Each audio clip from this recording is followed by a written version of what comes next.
السلام عليكم ورحمة الله وبركاته. في موضوع من أمس يعني خصوصا بعد نهاية مباراة المغرب، وهو اللي لفت انتباهي شوي خصوصا في تعليقات اللي توصلني على انستغرام. في ناس يجيبون تعليقي على مباريات المغرب، خصوصا مباراة المغرب والبرتغال، لما قلت طالت خلوها ما ادري شنو، ويضحكون علي انه يلا خلي المغرب تنفعك ويلا ما ادري ايش، وينهم المغاربه وطلعوا المغاربه وايش تشرب يا خليل.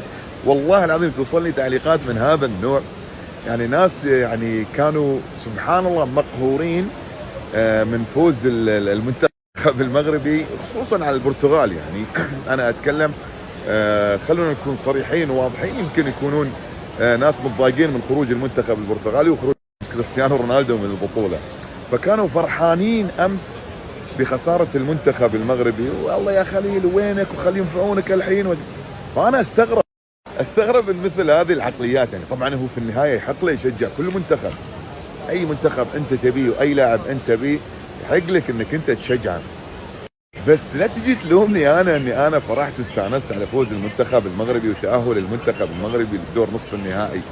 طبعا انا اتكلم عن يعني البعض، وهذا البعض نسبه قليله جدا، لكن دائما يعني في بعض الامور اللي هي خارج القاعده، دائما خارج القاعده، وطبعا هذول لا يمثلون الا انفسهم ويحق لهم، لكن ما تجي تتشفى في خروج المنتخب المغربي الحين، يعني لانك انت خسرت منتخبك او خسرت لاعبك المفضل. ولا تعتقد في يوم من الايام ايا كان الخصم ضد اي منتخب عربي انه راح اوقف مع الفريق الاخر. لو منو يكون فيه الفريق الاخر ما راح اوقف معاه ضد منتخباتنا العربيه.